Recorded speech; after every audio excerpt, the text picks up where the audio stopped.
পেঁপে চাষে লাভবান হতে চাইলে অবশ্যই আপনাকে সঠিক নিয়মে পেঁপে চারা জমিতে রোপণ করতে হবে।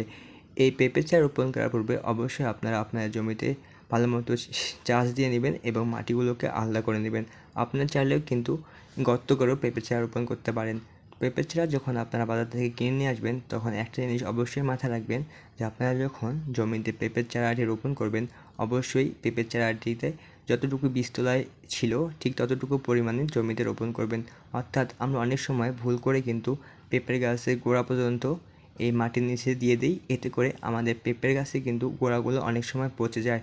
তাই বন্ধুরা অবশ্যই আপনারা যখন পেঁপের চারাটি জমিতে রোপণ করবেন তখন লক্ষ্য রাখবেন যাতে করে আপনারা বেশি পরিমাণে মাটির নিচে প্রবেশ না করান এবং আপনারা অবশ্যই চেষ্টা করবেন যেন বাজার থেকে উচ্চ ফলনশীল এবং রোগ সহনশীল হাইব্রিড জাতের চারাগুলো সংগ্রহ করার।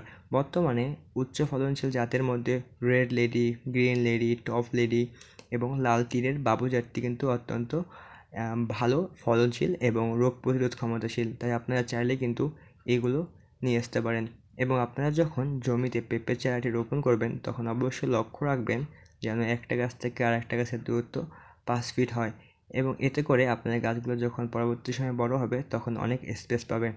পেঁপের চারা জমিতে রোপণ করা হয়ে গেলে অবশ্যই আপনারা আপনাদের গাছের গোড়ায় কার্বনডাজিম স্প্রে করবেন। বন্ধুরা, কার্বনডাজিম যদি আপনাদের গাছের গোড়ায় দিয়ে দেন তাহলে কিন্তু পেঁপের চারায় ছত্রাকের আক্রমণ হবে না এবং পেঁপের চারার যে প্রধান রোগ গোড়া পচনী রোগ, এই গোড়া পচনী রোগটিও কিন্তু আপনাদের গাছে আর আক্রমণ করবে না। তাই আপনারা প্রতি লিটার পানিতে 2 গ্রাম হারে কার্বনডাজিম মিশ্রিত করে আপনাদের পেঁপে গাছের যে গোড়াটি আছে ভালো মতো ভিজিয়ে দিবেন। এতে করে আপনাদের এই চারাটিতে আর ছত্রাকের আক্রমণ হবে না এবং পরবর্তী সময়ে এই গোড়া পচে আপনাদের গাছটি আর নষ্ট হবে না। আশা করি এইভাবে যদি আপনারা আপনাদের জমিতে পেঁপের চারা রোপণ করেন তাহলে আপনাদের একটা পেঁপে গাছও নষ্ট হবে না এবং আপনাদের যে পেঁপে গাছগুলো আছে সেগুলো সুস্থভাবে বেড়ে উঠবে। বন্ধুরা, পেঁপে চারা রোপণ করার পরেই আমাদের প্রধান যে রোগটি আক্রমণ করে সেটি হচ্ছে পেঁপের গোড়া পচনের রোগ। তাই আমরা 7 থেকে 10 দিন পর পরই কিন্তু আমাদের জমিতে এই কার্বনডাজিমগুলো স্প্রে করব বা গাছের গোড়া কিন্তু ভিজিয়ে দেব।